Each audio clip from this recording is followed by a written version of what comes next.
Good evening, everybody. Thank you for joining us for the regular scheduled village board meeting on July 28th, 2026. If you would please join me in the Pledge of Allegiance. Pledge allegiance to the flag of the United States of America and to the republic for which it stands, one nation, under God, indivisible, with liberty and justice for all.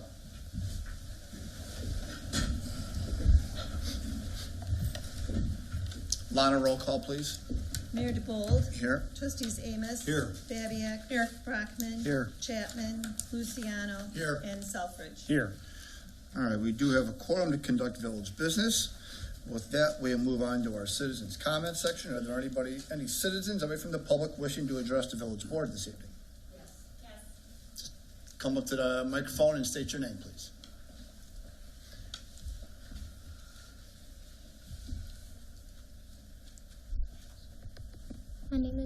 My name is Jojo. Can you say your last name too, because it gets put in the record? Brubaker. Good evening. My name is Jojo, and I am 10 years old. I live in Kipling Estates. Thank you for letting me speak tonight.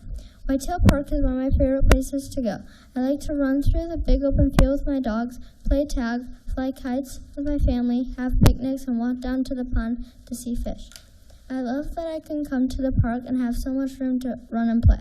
I know parks need to be updated sometimes, and I think having a nice playground is great, but I hope you can also keep the big open green space because that is what makes Whitetail Park so special. If the field is gone, kids like me won't have the same place to run, explore, and use our imagination. I hope other kids can grow up making memories at Whitetail Park just like I am. Thank you for listening to me.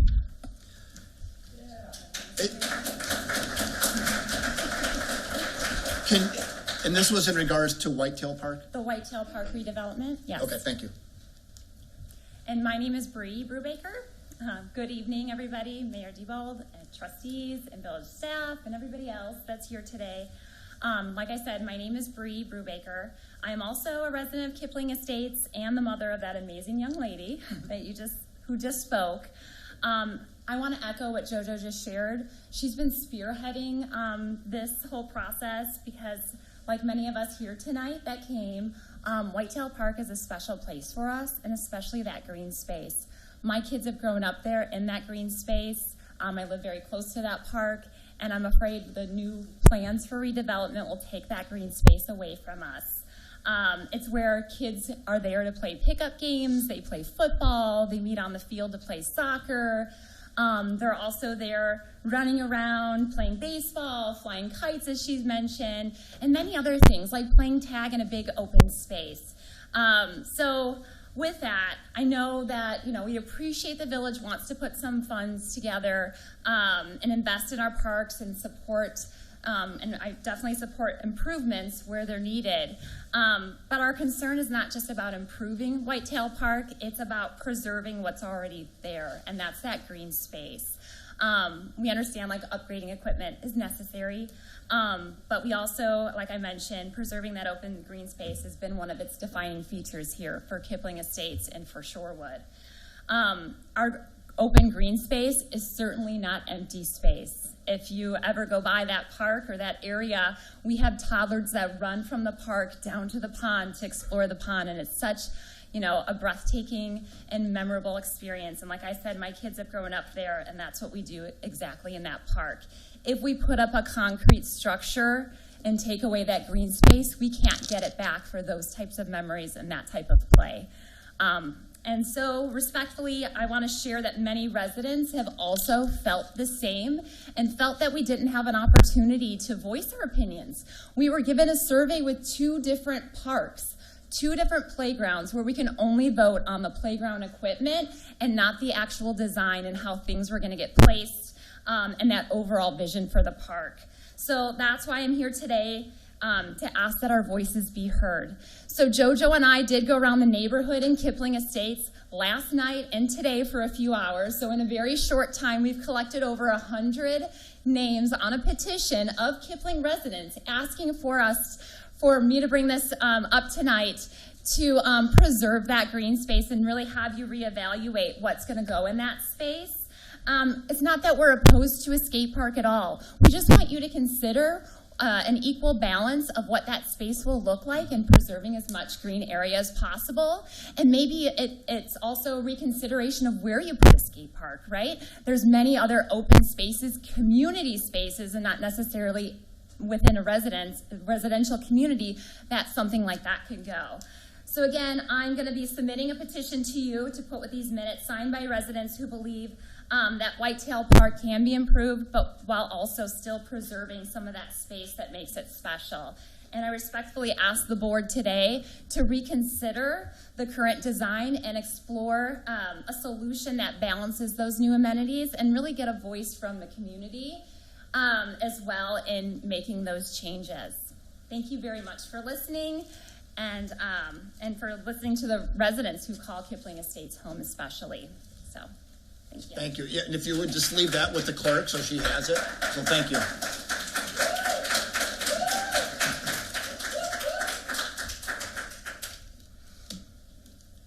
Any other residents wishing to address the village board? We have a presentation, I believe, also.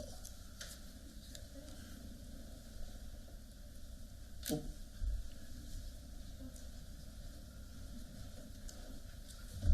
Good evening.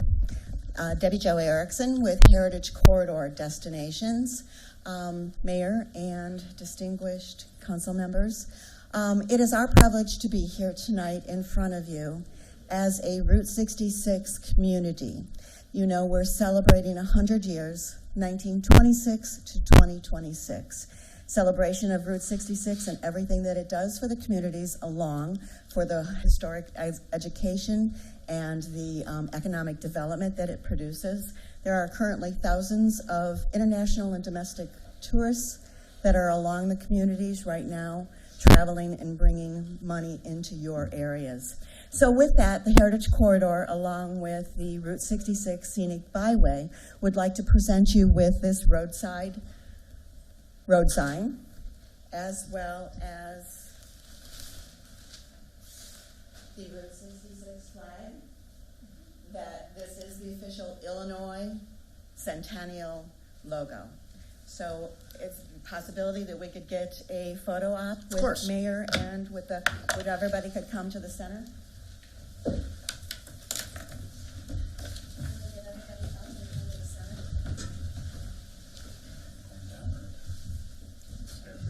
just go right here in the front. Sure. And that way We can see the it logo will behind. yep, 100%. Perfect. You can hold that by yourself, and then I'll hold it. Oh, okay, there we go. Wonder which way you're going to go with this.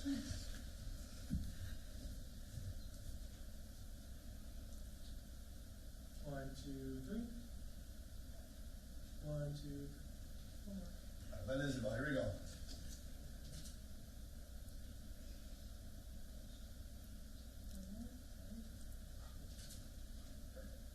Thank you. Thank you very much. Noriel, can I give this to you? Sure. This sounds like I call the first name. I'll find a spot for that. Thank you very much.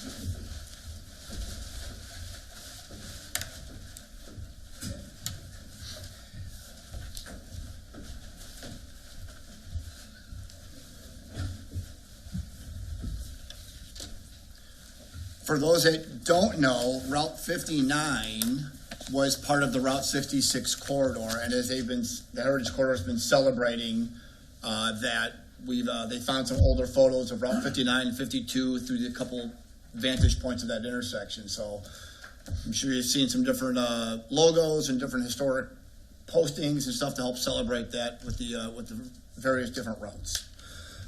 With that, are there any additional citizens that wish to address the village board? Seeing none, we'll move on to this evening's consent agenda. Consent agenda number 1 will be approve the regular meeting minutes from July 14th, 2026. Item 2 is approval of accounts payable in the amount of $311,870.83. Item 3 is approval of a payment in the amount of $11,000 to Pyrotechno Fireworks for the balance due to the Crossroads Fest display. Item 4 is approval in the payment amount of $195,515.55 to Hacienda Landscaping for the 2026 Huntington Fund Park Reconstruction Project, and approval of a payment amount of $657,730.39 to Austin Tower Construction for the 2026 MFT Resurfacing Project. Are there any items the board member needs any further clarification or has any questions regarding? Make a motion to approve the consent agenda. Motion by trustee Luciano, Second. second by trustee Babiak. Roll call, please. Babiak? Yes. Brockman? Yes. Luciano? Yes. Selfridge? Yes. And Amos? Yes. All right, consent agenda's been approved. With that, we'll move into reports and communications for this evening. Lana, was there anything that you had received prior to? No, sir. All right, thank you. With that, we do have the promotion of Deputy Chief Jason Barton to Chief of Police. So with that, many of you know Deputy Chief Barton. Let's just refer to Chief Barton now. Jason is here with us. He has his wife and his kids, Brenna, Finley, Dagan. He's got numerous family joining him here this evening. Chief Barton has been with the Village of Shorewood for 27 years. He's progressed through the ranks from patrol to sergeant to deputy chief, had a primary focus on investigations. He also carries a master's degree in executive leadership. And fun fact, Jason will be the 5th police chief that the Village of Shorewood has ever had. So, and with that, retired Chief Latin is here joining us to help celebrate this moment. With that, I guess let's swear you in.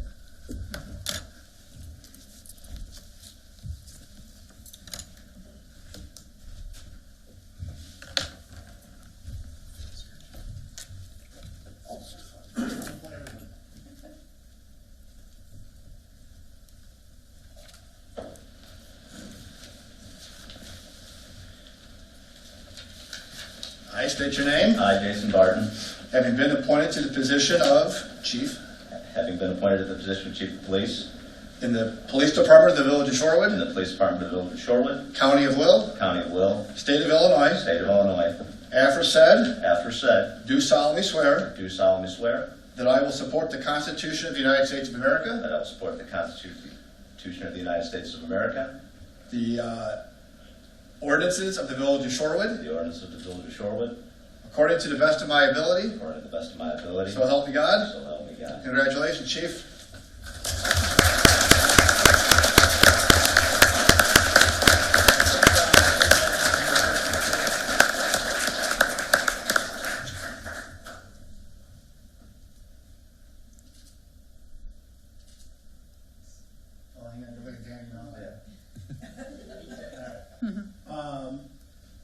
So with that, Jason will be our 5th police chief. We have retired Chief Latin, our most recent retired Chief Farnold, and for those of you that don't know, our administrator was the previous police chief as well. So 4 out of the 5 here. Do you want to say anything in your family or anything? 100%. You want to have a Stephanie, I didn't worry about this.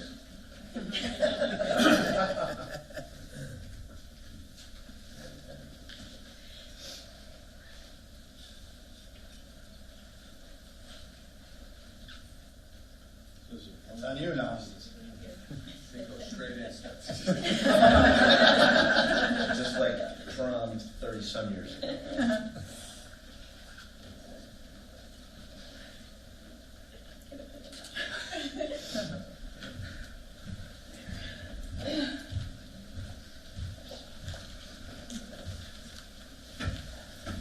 Chief, do you want to introduce any of your family or anything?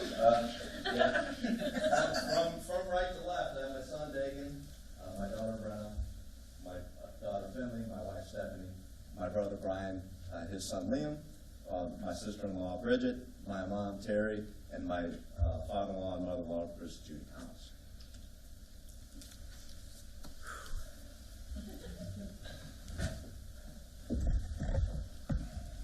So my predecessor, Chief Arnold, said sometimes there's dust and allergy and smoke that collects up here, and sometimes affects the tear ducts. So Is that what it is? if that should happen, please bear with me. So, I I'd just like to take a few moments to thank you, Mayor DeBold, the Board of Trustees, and Village Administrator Klima for appointing me the Chief of Police of the Village of Shorewood. I do not take this appointment lightly.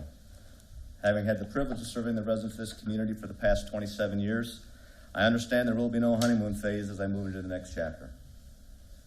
Through your confidence and overwhelming support, I recognize the level of trust and expectations you have placed upon me. I'm committed to earning that trust each day and look forward to building a collaborative and productive relationship that serves the best interests of the residents of the Village of Shorewood. To my fellow department heads, for more than a decade, my primary responsibility was leading and supporting the men and women of the police department.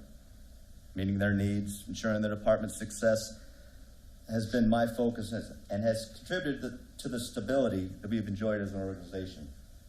I also recognize at times those priorities may have conflicted with the needs and initiatives of your department. As I transition into this new role, one of my primary goals is to strengthen our collaboration across all departments. By working together, communicating openly, and serving one another, we can continue to provide the exceptional service our residents and ensure the Village of Shorewood remains a community we are all proud to serve. Dust. To my family, when we talked about this over the holidays, none of us knew that July, what the milestone would be in July, and what would determine what our next chapter would look like for all of us. None of you anticipated this opportunity. Over the past several months, you stood beside me through every uncertainty, through every challenge, and every decision. I would not be standing here today without your love, encouragement, and unwavering support. While I am proud to say I have the honor of serving as the Chief of Police, I am even more proud to say that I am a husband and a father, and those titles will always mean the most to me.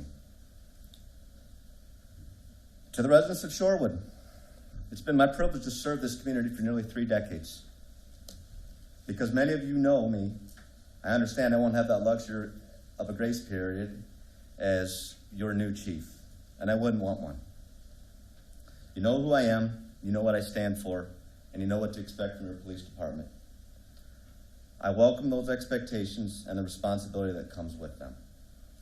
One thing you'll quickly learn about me is that I prefer to have conversations over versus emails or text messages. My scheduled hours are flexible, and I will never shy away from the difficult conversations because I understand that sometimes people just want to be heard. The safety and security of this community is our department's responsibility, and one of the reasons so many families choose to call Shorewood home. I've always appreciated the tremendous support our residents have shown to this police department. Your encouragement matters more than you realize, and it makes a difference to the officers who proudly serve this community every single day. To the men and women of the Shorewood Police Department, prepare to be challenged. For many years, we've benefited from the stability of an experienced and seasoned agency.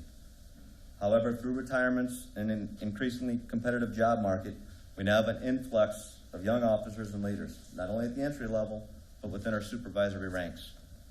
I'm excited by this opportunity because we have the chance to build a new foundation for those who follow us that will benefit from years to come.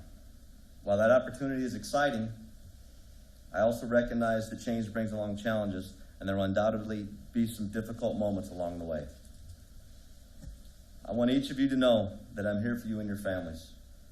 A strong organization begins with a strong foundation. And I understand if things are not right at home, it is too difficult to bring your best to work. My commitment is to support you all so you can succeed both personally and professionally.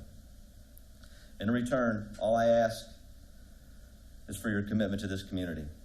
Every time you begin your tour of duty, our residents expect the professionalism, compassion, and integrity they've come to associate with the Shorewood Police Department. I know we will not always agree, and that's okay. In fact, I welcome respectful and challenging conversations because they will make us better as individuals, as a department, and as service to this community. To close, I want to sincerely thank everybody who is here this evening, as well as my family and friends that are watching online. I'm truly humbled by the opportunity to serve as your chief of police, and I'm grateful for the confidence and support so many of you have shown throughout this journey. Thank you for believing in me. I do not take this opportunity or your trust for granted. Thank you. Thank you.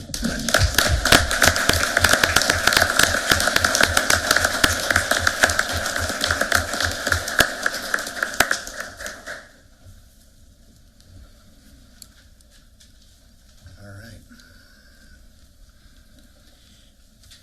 With that will conclude anything that we have under reports and communications for this evening. We will move on to this evening's order of business. Agenda item number 1 will be a consideration for approval of the appointment of Sergio Caleros to the Board of Fire and Police Commission for a 3-year term, and the reappointment of Pat Kerr and Michael Connell to the Board of Fire and Police Commissions for a 3-year term. Again, this is a part of our Police and Fire Commission, and the 2 reappointments, they've been on our board for some time. They've been very successful, and we would be bringing on Sergio Caleros, has a background in the fire department, so again, also bring another perspective back to that Police and Fire Commission. Does anybody have any questions regarding the appointments? Seeing none, take a motion to approve. Motion to approve as read.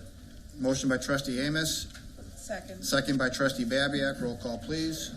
Brockman, Yes. Luciano, Yes. Selfridge, Yes. Amos. Yes. And Babiak. Yes.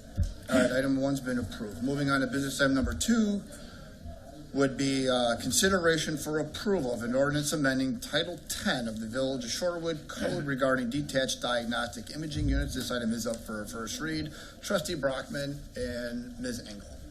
Thank you, Mayor. I'll kick this off by saying we looked at this at our last planning and zoning meeting. We did hold a public hearing, and no one rose from the public to speak for or against the amendment, and it does come here with a 5-0 vote recommendation for approval by this board.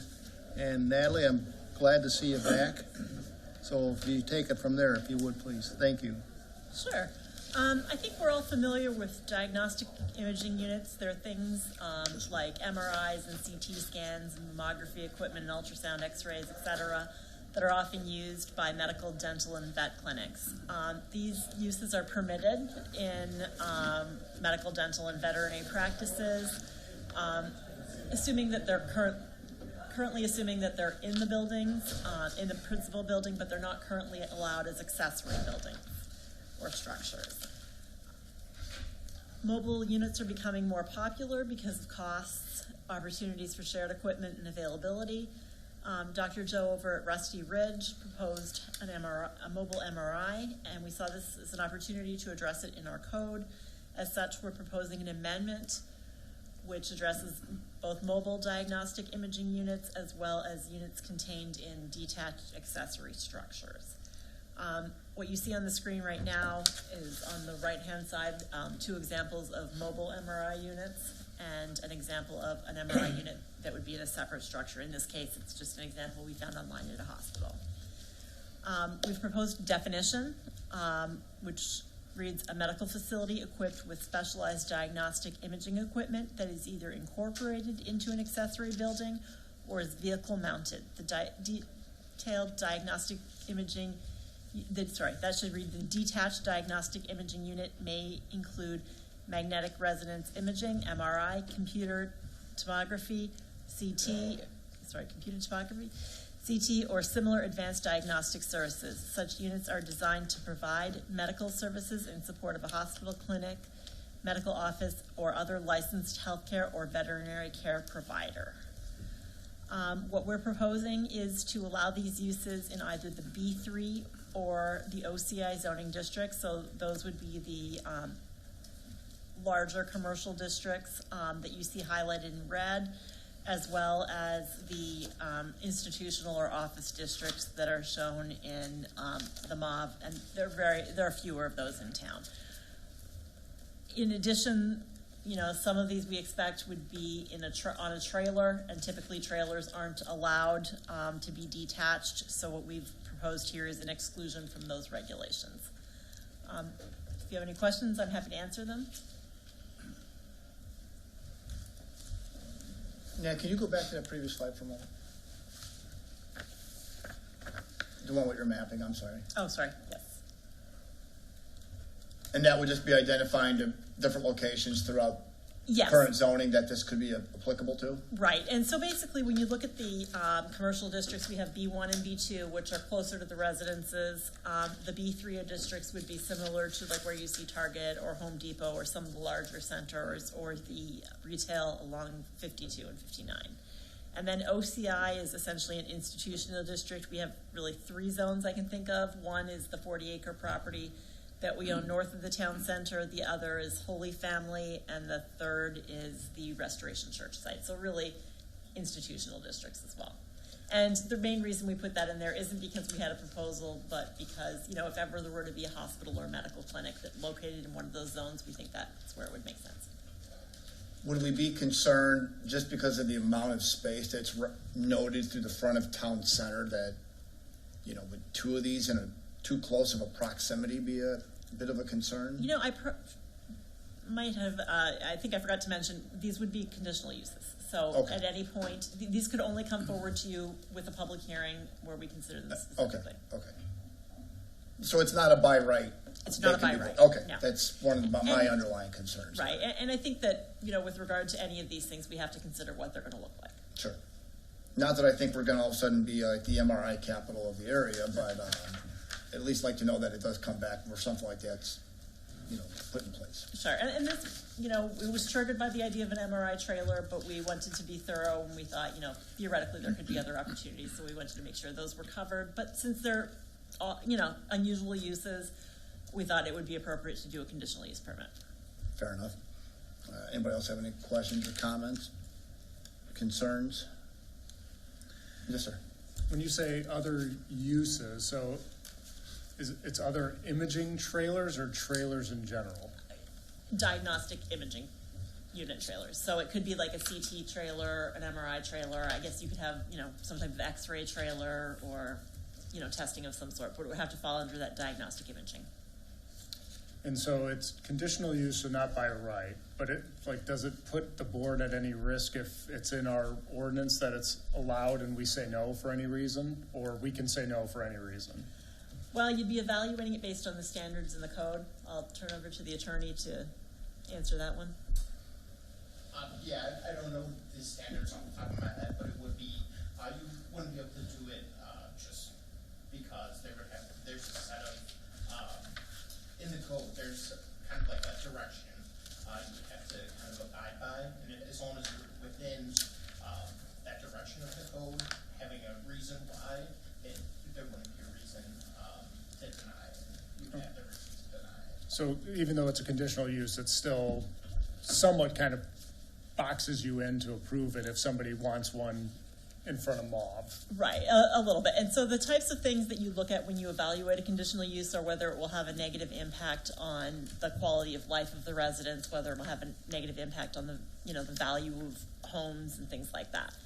So you're really, you're looking at, making sure that there's no impact. And then I saw in the packet, it talks about the sound level. And my concern, I think when this thing was first proposed months ago, is the noise, because I went and I was at a facility that had one of these outside, and it's loud. And I saw it like this 50 decibels. And I was looking online, and it's different information. Like, it sounds like it's 50 decibels when it's maybe not in use. Like, do we verify that number? Is that the stagnant decibel level, or is that when it's running? Is it running 24/7, or does it shut off during, I guess, non-business hours, which is like another consideration, right? 24 hours. Right. So I think that, each of those would be specific to the conditional use.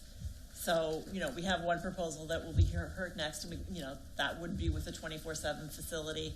I think in a lot of cases, if it were associated with a hospital or a 24-hour clinic, then it's possible it's 24 hours. I think that's something we really have to think about, is as we're evaluating these things, we have to think about what the sound level is. We do have some performance standards in our code that talk about decibel levels, and they go a little bit further than that and talk about really decibel levels at different frequencies and things like that. in the case of the one we're going to hear next, we've been told by the manufacturer and we've been told by the doctor that the loudest thing that will be audible from outside will be the condenser units for the air conditioning and heating. But yes, I agree. An MRI is loud, so that was a concern. So in this case, we've been assured that it's not a practical, that it's not a concern, but I think it's something we'd have to look at for every single one of them. I guess that, like, if this does end up being approved, like, can you put something in the conditional use that says it's 50 decibels, and then you can enforce it later on if it Absolutely. operates outside of spec or anything like that? Absolutely. Yeah, I think that we'd have to. Yeah. I mean, I'll just share my thoughts again. I live in the town center. I was walking on the pond yesterday morning, and I heard a semi-truck air braking, right? It sounds like a machine gun, and you can hear it in where the houses are. And so I Googled the noise level, and it's the same decibels as an MRI machine. So I truly want to take into consideration the fact that, people want to fish and enjoy the pond and nature, and you're just going to have this condenser running at all times at a loud level. I understand it's got benefits for those that have pets, and it'll be in Shorewood, but my biggest concern is just the impact on that park. But then, looking at that map, where else do we want these trailers being parked and generating all that noise? Right. When staff looked at this, we really, we thought it's not a terribly intensive use, but we had to think about location, and that's why we thought B1 and B2 would be less appropriate, and we only suggested the B3 and the OCI, because obviously it's a slightly more intensive use. So it doesn't put it along the main corridors, but obviously there's still some residences that can see it. Todd, do you have something? Yeah, you mentioned the condenser and the MRI, but there's also a transformer that's going to be included in this outside from ComEd. From what my understanding is, that decibel level on the transformer would be higher than 50 decibels. It'd be somewhere around 65 or 70. But again, that's something you could check. The other thing on the locations you mentioned up on the screen there, you were talking about at least 10 different locations where this could be allowed? By conditional use. I So understand that. right. So it's essentially places where people could propose to put them. So then, in that case, you're saying it only could be medical? So if someone had something that they wanted to put there based on technology that's happening right now, they would not be able to come for a conditional use? So it would have to be an accessory use to either medical, dental, or veterinary uses, so clinic, office, or hospital. Right, what I'm talking about in the future, if there's some kind of technology where they can put a trailer, portable trailer next to assist with their business. If the way it's written right now, if it weren't a medical, dental, or veterinary business, they wouldn't be able to do it. I know with MRIs, it's very difficult to get one because I think any new MRI would go first to human medicine, right, for a hospital or a doctor's office or something like that. So I'm not sure how realistic that is for MRIs, but right now it is restricted to those three types of uses. As far as the enclosure, and if I was reading it correctly, the enclosure around it is going to be somewhere around 16 feet on one side? Yes, and I can go into detail on it. Right now, what we're talking about is just the conditional use permit. I'm happy to go through that now, or when we put it up on the screen for the next item on the agenda, we can certainly But go doesn't there. that apply to this? So what essentially the proposal that we got from Rusty Ridge was to put an MRI trailer. We could not accommodate it based on our current codes, so what we're talking about right now is should we change the codes to even allow them to apply? And then just the last thing, just a comment, and I need clarification on this. If we are not in agreement with, if it promotes unsafety or general welfare, we can vote no. Absolutely. I mean, you can't say because it's allowed, we have to agree that your standards here are what we believe. No, you would only, you really can only recommend approval if you believe that it meets those standards. Right. Would you agree, That- Attorney? Yeah, that's all I got. No, Counsel? The 50 dB, that's whatever generates that, it's gonna be continuous, or is it says in here just when it's on? So it's a maximum, and so this is really for the next one, for the next Yeah, I case, which is understand. Rusty Ridge, but we're talking about a maximum of 50 decibels, that they can't go over it at any point. Which, in the description here for the next one, Yes. it indicates it's the sound of a heavy rainfall or Yes. rainfall? Okay. So my question is still outstanding, and we can get to it with the next one, is if it's a continuous sound that's emitted for So, the operation of the MRI. That's my open question. so what, and for example, for the next one, Yeah. what we've been told is that the 50 decibel level does not come from the MRI. They say that the MRI itself is completely silent from the outside. It will come from the air conditioning condensers. So theoretically, it could run all day if they're keeping it on all night in case they have to bring an animal in, then it could run all night as well. It's really just whenever they've got the air conditioners turned on. Okay. One last question. Do Yep. we have the equipment necessary to enforce a decimal level ordinance? There are apps that we can use to read decibel levels, but I would think that if we were actually going to, physically enforce it and issue tickets and things like that, we would probably need a decibel meter. I don't believe we have one in the building department now. There are definitely apps that you can use. Yeah, I to know do this it. discussion came up with light Yeah, ordinance, right? wait, Right. we discussed noise though with the gun range. Yeah, we have one in the PD. We Yeah. can get another one for the building. Okay. Yeah. I've got one more question. In the event that this is approved and the decimal level is higher than what you indicate, what can we do about it? I mean, this is gonna already be there. Well, it'd be similar to what, like Rusty, or the gun store, you have to find a way to muffle it down, or just a different enclosure with additional insulation to help, soften the noise. Okay, If it were to become an issue. Can we And see this about is- that now? Can Pardon we me? explore that with Dr. Joe now? If we were to care to want to muffle that ahead of time? Sorry to interrupt you, Tony. well, I don't know if he can muffle it I'm down. asking Natalie. If he could muffle it down, why wouldn't that be presented now? That's Sure. what I'm asking, can it happen? And so are we talking about below the 50 decibels that's proposed today? Or if it happens to So go it's over the the cooling 50? unit's gonna run continuously while the MRI is operating. According to what I read on the MRI, the trailer is going to miss 50 decibels on its own. It's not just the air conditioning when it's in use. So if that in addition to the transformer is going to produce 65, automatically it's going to be over 50 when they use the MRI. Again, I don't know for sure if those are the facts. I would have hoped that we would have had something in writing showing exactly what the decimals were, rather than just going on the basis that, it's supposed to be this. I mean, there's nothing in here that verifies that it's 50 levels or 50 decibels or anything. Sure, Well, and we did not, we wrote it in as a condition. We provided sort of the first page of the spec guides for the trailers themselves, but, Alec and Matthew did take a look at all of the documentation and reached out to the company and whatnot, but we can certainly get that in writing. If we want to talk about it, we can always go to a second read too and get you more information before That's the what next we'll do. meeting. Well, I don't know if that's necessary at this point. The other people might want to waive the second read, so Sure. But that's all I have. just as an option.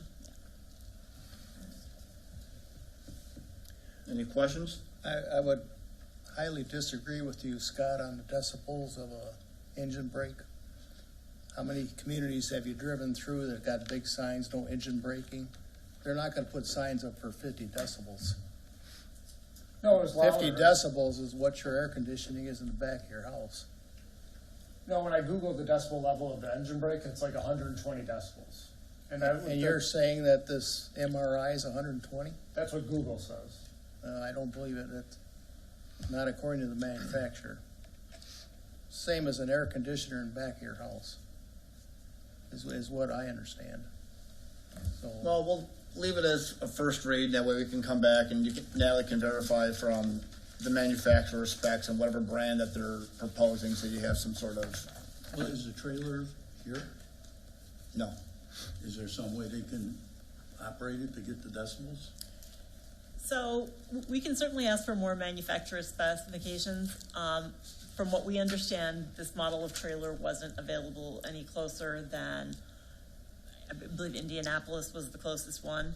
So it's really a question of, they have, I don't believe they've ordered it yet, because I think they wanted the approval in place to know that they could order it before they invested the money in it.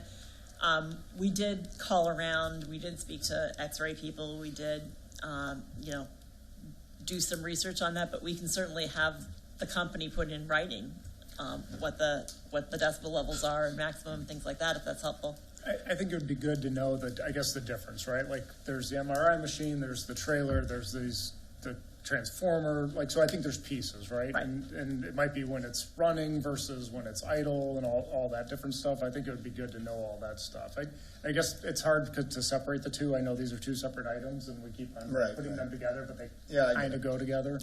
Right. And my first instinct was, well, how can an MRI be, inaudible outside? And that, we can certainly get you that proof of it as well. Yeah, I mean, just again, in general, the idea, even with the one place I've been to with the trailer, it's not an aesthetically pleasing thing. There's a lot of hoses and stuff things go into it. I'm not a huge fan of that concept in general, let alone the one, I guess, the proposal afterwards.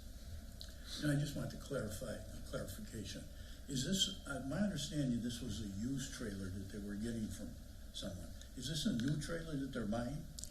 So My understanding is they don't have access. Veterinary facilities cannot get brand new. So this is a used, yes. reconditioned or used trailer. So when we first talked about it, I think it was that Northwestern was retiring a trailer and they were going to repurpose it. I'm not sure where this one's coming from, but typically what would happen is if there was an MRI trailer at a hospital or a clinic and it had reached the end of its usable life, then these companies will take them, completely refurbish them, rehab them, and then make them open to veterinary clinics, and then the new trailers would then go to the medical facilities. I hate to get on this, but I just want one more question. Based on the manufacturer's specs for decibel, that's for a new one. How are you going to find out for one that's reconditioned what the specs are? What we're looking at is a reconditioned one. So that the specifications, and I'm happy to get you the additional information, have them put it in writing more, but all of the questions we've asked have been with regard to reconditioned trailers. Okay. That's right. I think the enforcement piece, how would you enforce it, comes the question at that point, right? If it's one thing to say it's going to be this, but then if it's in and it's not, then what? Yeah, $500,000 later, what do you do, right? Yeah. So absolutely. All right. Any other questions on that for right now? So we'll leave that at first read. We'll give it 2 weeks now. You can try to clarify some of those things and that. Reach out to ComEd, see if they'll clarify what a transformer that size might even sound like versus relying on a search engine. Certainly. Yeah, there's 3 different types of transformers they can use. Sure. We need to know exactly which one they're planning on using. And even with that, so she can reach out to ComEd to get some sort of general information for that. All right, so then item 3 would be a consideration for approval and ordinance granting a major amendment to a conditional use for a planned unit development for Shorewood Veterinary Clinic, Rusty Ridge Animal Center. This item is also up for a first read. Sure. So Rusty Ridge had essentially 2 things that they wanted to amend in their planned unit development. We're all familiar with the location right out in front of town center. They wanted to look at the idea of the MRI trailer we just talked about. They intend for this to be, it'll be a trailer, but they intend for it to be permanent. So they would drop it on the site and then they would put, stuff surrounding the bottom so you wouldn't be able to see the wheels or anything like that. They're proposing to screen it with a pergola that would have a slatted wall on the north side and be open on the other 3 sides. The MRI unit is 48 feet long, 8.5 feet wide, 13.5 feet tall, and that is roughly the size of a semi-trailer. It measures at 50 decibels from 5 feet away. The pergola is the same length as the trailer, 20 feet wide and 18 feet tall. They have 16-foot posts on the north wall. and then obviously the pergola on top of it. What they're doing is they're planning to drop the trailer at least 20 feet from the drive aisle. They're gonna add that transformer we talked about, so electricity can run from the building to the unit, and it will be screened, as shown, subject to possible changes based on where exactly ComEd, puts the transformer, but obviously there would be shrubbery to screen it. Dr. Joe has indicated the MRI cannot be heard from outside of the trailer. The noisy element, we mentioned, the AC units at 50 decibels, which is equivalent to a refrigerator running or average rainfall. What we do is when we hear decibel levels, we have decibel level charts to give you comparisons. The conditions that staff has proposed are that it has to be constructed as shown on the site plan, that the pergola has to be installed for screening, the unit's north wall, the transformer west of the unit has to be screened with shrubbery, and that the unit's got to be wrapped in accordance with the picture, basically the one that you see on the top, and that will be like a vinyl wrap, similar to what you see on cars. That they get all the necessary building permits before they start construction or dropping the trailer or anything like that. That all the landscaping and the pergola has to be in before that they can start building, before they can start operating, and the typical condition of everything needing to be running condition with the zoning ordinances and all other ordinances and regulations of the village. Because they're asking for this conditional use, this is considered a major amendment to the PUD. The difference between a major amendment and a minor amendment basically is whether or not a public hearing is needed. So the only thing that makes this a major amendment is the fact that there's a conditional use permit, so they needed a public hearing. The other element, which would otherwise be considered a minor amendment, is that they would like to change their hours. When they came before you at the end of last year, the end of 2024, they were proposing to operate between 7:30 a.m. and 6 p.m. Monday through Friday, and between 7:30 a.m. and noon on Sunday. They are looking to extend their hours. Ultimately, they would like to be a 24-hour facility, but in the meantime, they would just like to have hours that go further into the evening, and then as they drum up that need for that emergency clinic, then they would extend it to as much as 24 hours. So they've gone ahead and asked for the 24 hours at this point. The staff members would be hired and screened before the 24-hour operation begins. The veterinary practice would all be performed inside other than the MRI clinic. And there would be no changes to the hours of the boarding or, they talked about no dogs outside after 8 p.m. There would be no changes to, any grooming or any doggy daycare type stuff either. Just a recap of what we're looking at. This is the original 2024 plan for the town center. This is the land use plan that the village did several years later, just sort of in response to the market changes, with some views of what we were planning to do in the area. I know that there's been some curiosity about what they're doing. So this was essentially what the village was looking at, with buildings around the perimeter, parking on the inside. And then just to give you a sneak peek, this is the vision that Dr. Joe has for the development. So he's currently built the building at the bottom left. He's talking about putting in the trailer that's highlighted in orange. His next building would be just to the north, which he's planning to do like a restaurant that overlooks the pond. And then the other buildings would have sort of that view of, more of the urban look where the buildings are on the outside and the parking on the inside. Really just very conceptual at this point, but I know everybody was interested in seeing what that looked like, so I wanted to show you that as well. It sounds like we're probably, I don't want to put words in your mouth, but just let me know if you want to defer this to the next meeting, or if we want to. Why don't we just defer this one to the next meeting as well, just because it ties in the MRI component with the hours. Well, I guess that was going to be my one question. Are they seeking the 24 hours because of the MRI, or would they want the 24 hours without it? Or are they together, or are they separate? Since they both require amending the PUD, they're together, but they're two requests. So, so one could move forward. One without the other? I guess, could we separate it and do it like an A and B? What do you think? It's not. We'll separate it for next week. But you can separate it, right? Yeah. The way it's presented right now, it says one, but you could pull them out as two separate items. So we could do it as two ordinances for next meeting? that we put up, you think? Are we worried about 24/7 operation? Maybe if it's MRI stuff, but otherwise probably not. I guess, I'm just speaking for me, I'm less worried about the 24/7. I'm worried about the noise, and if that's 24/7, I'm worried about that. Yeah, leave this one as a first read. That way it can be clarified into two separate components for the next meeting, and just keep it cleaner for the two separate pieces. And then you can follow up with Silverman on that. All right. All right, so with that, we'll move on to item number 4.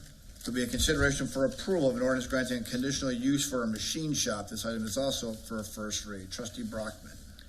Thank you again, Mayor. We looked at this at our last planning and zoning. We did hold a public hearing. No one did rise to either speak against or for the project, and commissioners voted 5-0 in favor of recommending to this board for approval. And I will note that Alex Thomas, he actually went through their present facility. Was that in Naperville? Bolingbrook, and he said this operation was fit very well in the building that we have here in Shorewood. So, Natalie, you want to add anything to that, please? Sure. So I think we're all familiar with 1005 Geneva. It's next to Classic Plastics. It was formerly used by Ajax, the laundry service, and there's a vacant lot between it and the building that's being used by Clearwave. Technics Fabrication is a family-owned business, which we classify in our zoning code as a machine shop. They specialize in custom building industrial equipment and process skids, which basically, I had to look that one up, but it's when they put together various pumps and pipes and valves and whatnot to make some specialized equipment. So they make things like fuel carts, pressure testing equipment, and custom drink taps. They've been operating in Bolingbrook for 8 years, and they need a larger space. They'd like to move into 1005 Geneva and requested a conditional use permit to do so. We did have Alec walk through the site and get an idea of exactly what they're doing. And noise levels, too, was something we were really concerned about. What he observed was positive. He did not see anything that seemed to be very noisy. Obviously, things can happen outside of a tour, so we did also contact the village of Bolingbrook, and they weren't aware of any complaints or anything like that. They had a good experience. Here are some samples of the type of equipment that they've built. So the slide shows a water cooling system for radiation cancer treatments, a test stand for water heaters, and a pollution control equipment to help reduce emissions at power plants. So just the type of thing that they're building. They would operate typically from 7 a.m. to 5 p.m. on weekdays and from 7 a.m. to noon on Saturday. We all know that sometimes you end up doing some overtime. So we asked them, what is the absolute earliest they would show up and the absolute latest they would stay. So they indicated that they would arrive no earlier than 6 a.m. and stay no later than 8 p.m. Their operations basically involve offices highlighted with the red square, parking shown with the green square. There's obviously much more parking on the lot than they need, and manufacturing, which is shown in the blue square. There's no outdoor storage. There's approximately 12 employees. They have one site supervisor pickup truck, which they actually typically park inside the building, although they could park it outside and would go home with him at night. Fairly low truck traffic. They get 1 or 2 UPS or FedEx deliveries a day. They get a delivery of metal or pipes by flatbed every other day, and semis approximately 3 times a month. We've got some conditions that we've proposed. Materials got to be dropped off or picked up with a staff member present. Business operations limited from 6 a.m. to 8 p.m. Trucks not parked on site outside of business operational hours. Trucks shall not idle on site, and there can be no container storage, cargo containers on site. Can't use the site as a residence, not that they were planning to. Nobody can live on the premises. The equipment's got to be stored inside. They will occasionally stage equipment outside for pickup. Will only be an hour, and only, maybe 3 times a year. It's not going to happen very often. And then inbound deliveries by semi-truck, not more than 3 deliveries, large deliveries typically a month, and they'll only take place on weekdays. Delivery vehicles won't remain on site longer than an hour per delivery event, and typically the giant outbound flatbed deliveries are typically not more than 1 event per month. No assembly outside. Basically, they're going to be doing a lot of assembly. It's actually one of our few manufacturing uses we'd be looking at, but everything will take place inside, and and then they need to make sure that they're doing everything with business licenses, building permits, and public works. One thing that we did put in there as a condition is that before they keep going, we have to make sure we've got a good plan in place, because there is a retention area back behind it, so we need to make sure that it's functioning as it should be. That's about it. They're here if you have any questions, and happy to answer anything. Sounds like a great business to have. I mean, We're excited. We have welders, fabricators. I think this is the first one. I think so. And our largest industrial business right now is Breaker. So this will be, a really nice business to have. Very nice. Anybody else have any other questions? If not, make a motion to approve an ordinance granting a conditional use for a machine shop and waive the second read. Second. Motion by trustee Brockman, second by trustee Amos. Roll call, please. Luciano. Yes. Selfridge. Yes. Amos. Yes. Babiak. Yes. And Brockman. Yes. All right. Business number 5 will be a consideration for approval of a resolution releasing the landscape bond for the Shorewood Veterinary Clinic.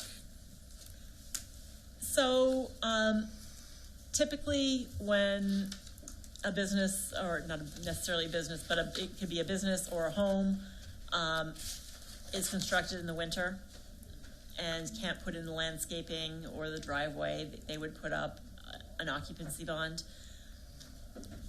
Very rare that it has to be $5,000, but because it's $5,000, we need to bring it to the board to refund it. If it were a lower amount, if it were $2,500 or something like that, it would be within our spending authority, but this exceeds it. So we're bringing this forward to you today. There is still a performance bond on the project, so things like making sure that, all of the public improvements and the sewers and water mains and things like that are functional are still within our performance bond, or our we call it a subdivision bond. So we'll still have something to look at before we release everything, but this would basically allow them to move on with their certificate of occupancy. Right now they're on temporary. Anybody have any questions on that? Does this, that property has had some drainage issues with runoff? Any enforcement with that still continues, right? That's irregardless of this bond? Irregardless of this, yes. Okay. That was my other question. I'll make a motion for the approval of a resolution releasing the landscape bond for Shorewood Veterinary Clinic. Second. Motion by trustee Selfridge, seconded by trustee Babiak. Roll call, please. Selfridge. Yes. Amos. Yes. Babiak. Yes. Brockman. Yes. And Luciano. Yes. All right. Item number 6 will be a consideration for approval of an ordinance amending the Village of Shorewood Code of Ordinances with respect to compensation for non-trustee members of the Planning and Zoning Commission. This item is up for a first read as well. Over to Ms. Burkholz. Thank you, Mayor. This is a first read of an ordinance that would amend the pay for Planning and Zoning Commission members. That rate is presently $50 per meeting. The proposed ordinance would change it to $75 per meeting. Planning and Zoning members are only paid if they attend the meeting. There's no pay for it's not a flat rate per month. It's only payment if there is a meeting and if the member attends the meeting. It looks like the rate was last adjusted in 2004. Is that what we found? And the ordinance also provides language to attach an annual increase to the CPI, which is the same methodology that we use for other elected official pay. Be happy to take any questions. Anybody have any questions for Ann on that? I think we first put $50 in sometime in 2009 or 2008, didn't we? It was before that. It was in before that. Yeah, I looked it up and I think I found 2004 or The memo 2005. says 2005. 2005, sorry. Yep, right there. This also was included in the budget. We had a hard time getting quorums, and so there was $50 was offered, and we had quorums, for 4 or 5 years with no problems, and now we're back to a point where we're having problems with quorums now again. So I guess maybe this will help out considerably. So It's going to 100, is that what it is? 75. 75. Okay, and was it always they had to show up to get paid, or? Yes. All right, I didn't remember that, okay. And this will start in April of No, 2027. no, this would start with their next meeting.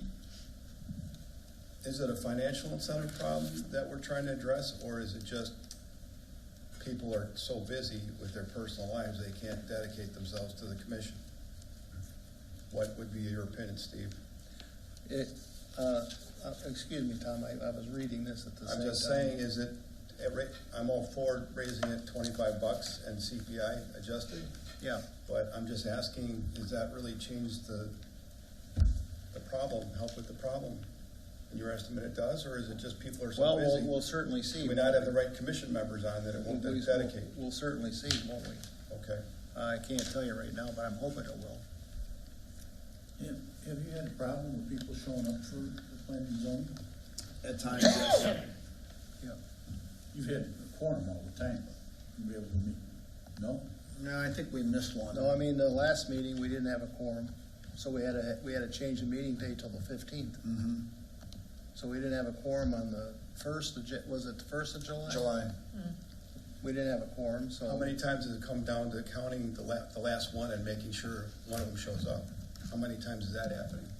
So that's more on Natalie figuring that out. We had a couple of problems a couple of years ago where we didn't have people showing up, so by practice, we've asked people to respond, and if we don't hear from them, we do check with them a couple days before the meeting, just to make sure we don't have a problem. Yeah. I think in general it's been better lately. I think as I think the July meeting landing on the 1st, tied right into the 4th, I think that was one of the given instances of having a problem with the July 1st meeting. I still think the increase is fair, and Yeah, I like it's the been idea 20 of the years. CCI. Like, then it doesn't become a thing that we forget about for 20 years and have to vote on. I think it's easy. It's a minor adjustment. So, I'll make a motion for the approval of an ordinance amending the Village of Shorewood Code of Ordinances with respect to compensation for non-trustee members of the Planning and Zoning Commission and waive the second read. Second. motion by trustee Selford, seconded by trustee Amos. Roll call, please. Amos. Yes. Babiak. Yes. Brockman. Yes. Luciano. Yes. And Selfridge. Yes. Business item number 7 will be consideration for approval of the proposal for Phase 2 professional design and engineering services and Phase 3 construction oversight with Christopher Burke Engineering for the village's 2026 sanitary sewer manhole rehabilitation Basin 2 project. That is a tongue twister. Any amount not to exceed $75,000. Public Works. Thank you, Mayor. So continuing with our infiltration and inflow, also known as the I&I program to help reduce stormwater flow into our sanitary sewer system, our next phase is the manhole rehab in basin number 2. Similar to what we've done and completed in the past with our priority basins over the last few years, which were basins 3, 5, and 6. We started with the data collection, then we went to the manhole rehab, then we did the actual pipe rehabilitation projects. So we finished this data collection system for Basin 2 about a year ago. So for your consideration is Seabell's proposal to prepare the bid documents for the manhole rehab in Basin 2 and also start for the pipelining portion of it early in 2027. We have a little over $400,000 in our budget for this program itself. Staff is recommending the village board approve Seabell's professional service agreement for Phase 2 design and Phase 3 construction services for Basin 2 manhole rehab in the amount not to exceed $75,000. Any questions? This was budgeted as well, wasn't it, Norio? That is correct. Ongoing maintenance project. Oh, yeah. So moved. Motion by trustee Amos, Second. seconded by trustee Babiak. Roll call, please. Babiak? Yes. Brockman? Yes. Luciano? Yes. Selfridge? Yes. And Amos? Yes. All right, business item number 8 would be a consideration for approval of a proposal from Brandenburg Electric Systems for the police department's fire alarm replacement in the amount of $48,100. Public Works. Thank you again, Mayor. So, facility assessment was completed for our police department in June of 2025 by TRIA Architecture. The report identified a number of issues, concerns, and deficiencies throughout the entire facility. So with staff, working with the police department, we compiled a list of priority items to address. We were also awarded a $150,000 DCEO grant, so trying to find the priority items that would also qualify for the grant. We are working with DCEO to make sure that these were items that we can actually apply towards such. Our fire alarm system, life safety, was recommended to be replaced. The system was originally installed in 1996, and during the inspection, it was also revealed that some of the areas of the facility is not covered under the system. The system's old, obsolete, so it was recommended just to replace. Staff is recommending the village board waive the formal bid process and award the contract to Brandenburg Electric Systems in the amount of $48,100. Any questions? Norio, real quick, so like the next 5 items that all pertain to the police department, those were all identified through DCO that those would be applicable to the grant? Yes, sir. Okay. All of the items that, when we go through each one, they are all covered by the grant. We've verified and re-verified that we can use the grant money for that. Council, I can't approve all 5 items at once, though, can I? No, I Okay. recommend both the region. All right. So, Can we ask, what's the timing of these projects? It's all gonna start as quickly as we can mobilize, so when we say mobilize, like Brandenburg, he has to order the fire alarm system, program it, so we're gonna be on the contractor schedule. Okay. I'll be working with Mr. Parthen and of course Chief, because again, it's gonna affect his operations. But I see a lot of all the improvements that are listed are gonna go through from beginning as soon as we can this year, and it'll go through early next year, spring. Okay. Just one quick question. You mentioned that the old system didn't include some parts of the building. This one obviously will. Yes, sir. All right. Make a motion to approve proposal from Brandenburg Electronic Systems for police department fire alarm replacement in the amount of $48,100. motion by trustee Amos, Second. second by trustee Babiak. Roll call, please. Brockman? Yes. Luciano? Yes. Selfridge? Yes. Amos? Yes. And Babiak? Yes. All right. Thank you. 9 is an approval of approval for more glass for the police department ballistic resistant glazing, the amount of $20,580. Thank you again, Mayor. Again, it's part of the report. Staff had reported or at least identified security concerns. So it is recommended that the glazing is upgraded to ballistic resistant. This is also covered underneath the grant. We are recommending village board waive the bid process and award the contract to Moore Glass in the amount of $20,580 for ballistic resistant glazing at the PD. Any questions? Yeah, I have, I understand, I'm not against any of this, but you just indicated that the fire alarm replacement, they had to order the equipment. Based on what I read in here, they're gonna run all their wires on the suspension wires for the ceiling. And they're gonna clip them on with the clips, electrical clips. Okay. So if they're gonna do that, if they do it after the people do the drywall, who's gonna take the drywall down? We will make Are sure they that gonna be stepping on each other or we redoing? will coordinate with all the contractors so they're not Okay, stepping so on each other. In other words, the drywall won't come down until they do the fire alarm. Right, we're not gonna paint it, then take the drywall, we No, will that's coordinate fine, accordingly. But that's what I was concerned about. Okay. That's all I have. Okay. I'll make a motion for the approval of the proposal from Moore Glass for the police department ballistic resistant glazing in the amount of $20,580. Motion by trustee Selfridge, seconded by trustee Amos. Roll call, please, for 9. Luciano? Yes. Selfridge? Yes. Amos? Yes. Babiak? Yes. And Brockman? Yes. Item 10 is consideration for approval proposal from Champion Drywall for the police department ballistic resistant walls in the amount of $29,455. I know, Norio, you just kind of covered the same thing as the glazing, correct? That is correct. Now, this is just for the ballistic walls. Go ahead. Make a motion for the approval of proposal from Champion Drywall for the police department ballistic resistance walls in the amount of $29,455. Second.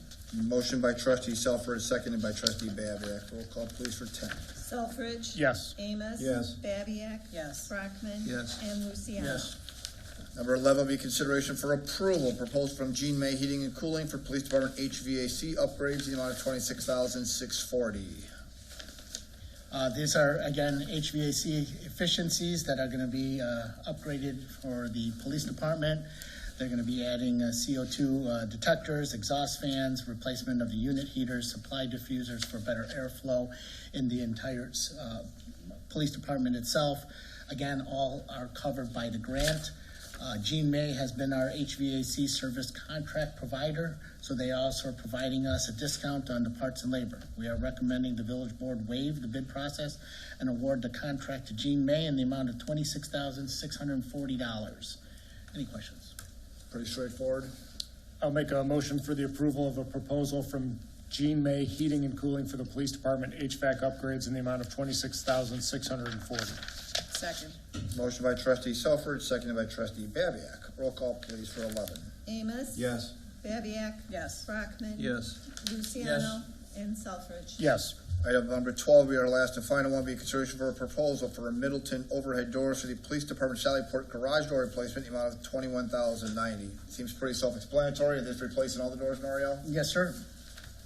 So we are recommending that the board waive the bid process and award the contract to Middleton Overhead Doors in the amount of $21,090 for the garage door replacement. So moved. Motion by trustee Amos, seconded by Second. trustee Selfridge. Roll call, please. Babiak. Yes. Brockman. Yes. Luciano. Yes. Selfridge. Yes. And Amos. Yes. All right, with that, we'll move into department reports. Over to building. Building's been a little busier now. Yes, we have. Thank you, Mayor, Board of Trustees. You have my report. We've had, in the month of June, we had a couple pre-cons for some of the commercial projects.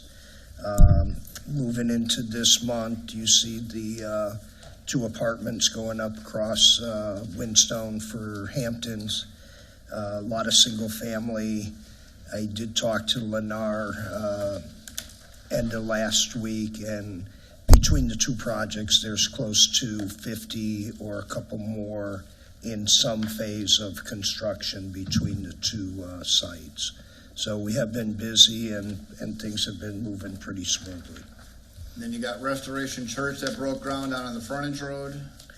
Just the site work. Work? We've given them the site permit along with the Augusta fence on the other side of 55. Both are gonna get their building permit in the coming week or 2 weeks.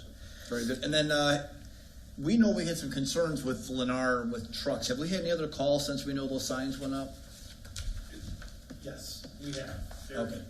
I got a call today that there was another truck that went right down my street, and the neighbors called me, but it is improved. It's not perfect. It won't be perfect.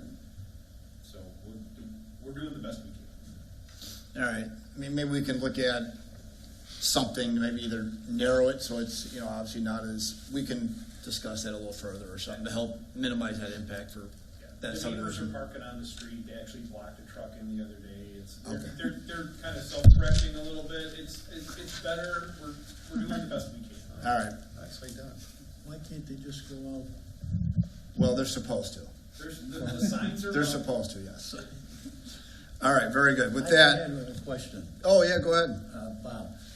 Well, maybe it's a general question. I thought that Hamptons was supposed to start with the buildings that had the retail spaces in them. That would be a question for Natalie. That was their original intention. It wasn't a condition of the PUD, but during the presentation, I believe Mr. Maddox indicated that was his intention. In the end, he got easier financing for the 2 mixed-use buildings, and he's working on the multi-family building with the retail on the bottom, and we're expecting that one very shortly. So is he gonna build all 6 of those apartments? No, he can't do that. He can, right now he's got approval to do 2 multifamily buildings, 2 townhome buildings, and 1 mixed-use building. So that's the phase he can do now. He could theoretically move on to phase 2, but he's nowhere near that because he hasn't even started engineering the whole thing. So we, really expect that he's gonna build that mixed-use building So we next. can expect the retail buildings to go up soon? In my opinion, yes. They've asked a number of questions about building plans, and elevators and things like that. So we really believe that they're going to submit soon. Sometimes it's hard to predict what other people's schedules are, unfortunately. Thank you. Wasn't it like they can't move on to they can't get an occupancy for phase 2 until phase 1's done? Yeah, there was a contingency tied into Yeah. it, that they had to have the 5, and I don't remember the exact verbiage, but the first 5 buildings had to be under construction or something before they could move into the next phase. But we, through the board, were pretty strict about creating those timelines to make certain. Yeah, it doesn't linger. Correct. And the fact that the project was full all-encompassed. And there's requirements for the clubhouse and things like that. Correct, yep. So, all right, with that, Natalie, might as well keep going. Community development. Sure, thank you. Want to encourage everybody to keep an eye out on social media and the website. Nixle, the program that we've been using for emergency alerts, will be discontinued. They're no longer doing that. We're going to be transferring to a program called smart911.com, which we'll use for our village alerts. County will be using that as well, which will be nice. We've got a couple new businesses. There's a business office for post-frame construction at 401 Earl that opened up. Mi Rancho Mexican Food is open at 231 Verton, which is the Shorewood Commons 2 development on the south side of Verton, near the Target. And Everything in Sight, which is an optometry clinic at 1144 West Jefferson. Thank you. Thank you. Finance. Good evening. Before I came upstairs this evening, I signed the representation letter for our audit for the fiscal year that ended March 31st, which is the last step on the village's part. The auditors are wrapping up combining those reports and getting them over to us. We do have a scheduling conflict at the next meeting, so they'll be out at the 2nd August meeting to present that report to you. I don't want to give any spoilers, but we did have another successful year. So, thank you. Okay. Anybody have any questions for Ann? All right, thank you. Over to Parks. Over to Katie. Good evening. Just a reminder to folks that the fall garage sale registration is open. That is the weekend of September 11th and 12th. We are having our Party in the Park makeup date with Sam Burns. That was supposed to be July 2nd. That will be August 13th. And the fall newsletter will be available early in August. We are doing digital only with limited physical copies available for pickup. Thank you. Mayor, we had a citizen here before that was talking about the new park. Can you talk about the Whitetail Park development, how we did extra surveys, and what the alteration was that we responded to the negativity about the skate park? Just talk about that. And also throw in there that because we have the OSLED grant request in, that we had to add additional things for the points. Correct, yes. So in order to apply for an OSLED grant, we are required to do an in-person community open house, which we did on July 9th. We had the boards there for each of the playground structures for residents to vote on, as well as the overall design for the new park. Ms. Vero from JSD Designs was also there to assist with us, interacting with the residents and explaining to them what will be changed at the park. In addition to that, we also did an online survey for residents to vote on the 2 different playgrounds. Again, the picture of the overall changes to the park, the concept plan was on there. And then there was a comment section. There were numerous comments in there for no skate park, please. Some really liked the skate park, but just maybe in a different area. Some liked the idea of the skate park. Numerous requests for a splash pad. So based on that feedback, Mr. Noriega and myself and Mr. Schwartz met with both JSD and TRIA, and the idea is to change that to a futsal court, which is a small indoor soccer size court for that. For OSLAD, you have to have a certain amount of points to be able to get the grant. Points are based off of different things. If it's a new amenity to the community, if it has handicap accessibility, if it has information on native plantings, if it has some solar or green energy aspect to it, various things like that. So you have to have, I believe it's 5 points in order to be considered to be awarded the OSLAD grant. And a futsal court or a skate spot or something along that nature would be a new amenity to us and something that would award us one of those points. Can you better describe this futsal court? Sure. So it'll be, and forgive me, I don't know the exact dimensions off the top of my head, but a small concrete court that will be fenced in.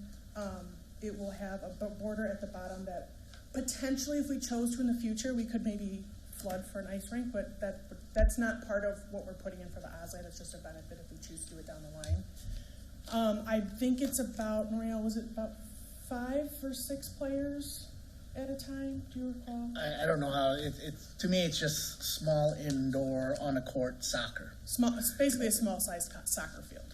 And there's 2 goals, and then there's walls around it to help prevent the ball from leaving the area. It's like an indoor soccer court. We no longer are allowed to use open space as an amenity to gain that 1 point that we need. We actually have to one was the futsal, the other one was the skate spot. It wasn't even a skate spot. It was not a skate park. It was a skate spot. Couple ramps, couple amenities where they can smaller put footprint. Right. But we're looking at a futsal, which is a court. So what we're trying to say is we're trying to balance all of this stuff. We really got out there with the in-person meeting. I didn't like the amount of feedback we had. We posted it online. We're trying to get the OSLAD grant. If we don't get the grant, we have to scale back what we're even doing with the playground equipment because it's very expensive, as you all well know.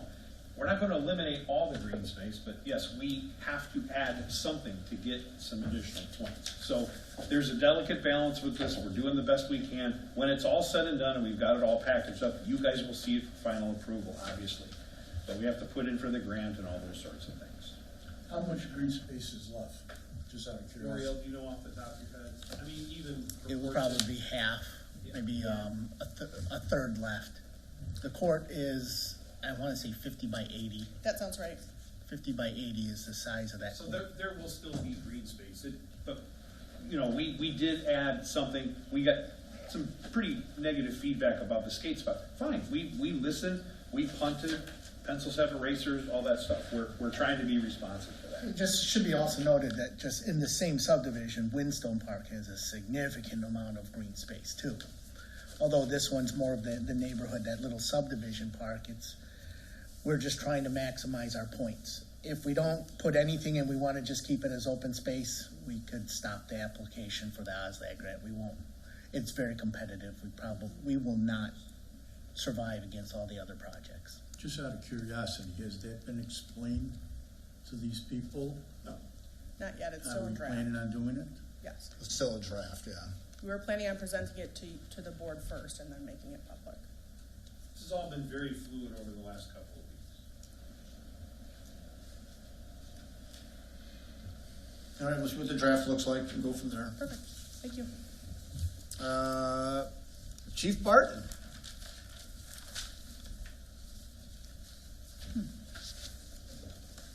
Getting this thing turned on first. You've seen the report we've submitted. I think I took up enough microphone time today to account for the police department, but it bears recognition the work that Director Burkholder and Director Noriega have done to push the items for the police department improvements through, so we greatly appreciate their efforts to make all this happen. So thank you. Public Works. We recently, you have my report, but we recently opened Huntington Park. This was the second of the parks that we finished this year. The other one was Fawn Park, which is also in the Kipling subdivision area as well. But the big moment for us, we did reach a milestone in the pumping station, the underground reservoir. We are almost done with the north cell. They started the ceiling, the roof of that concrete pour, so we're halfway done with that.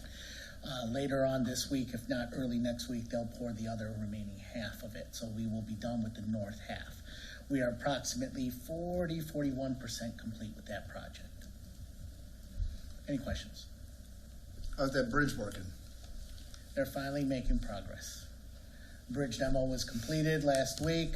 They removed the abutments, and they are continuing with the center pier rebar, getting ready for those concrete pours and drilling of those piers. All right.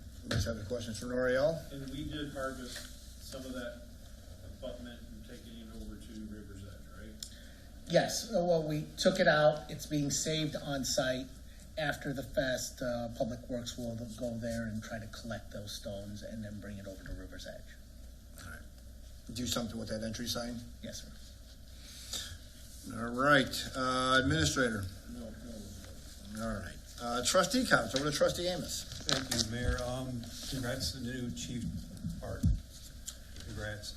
The other thing I wanted to mention is well done to staff.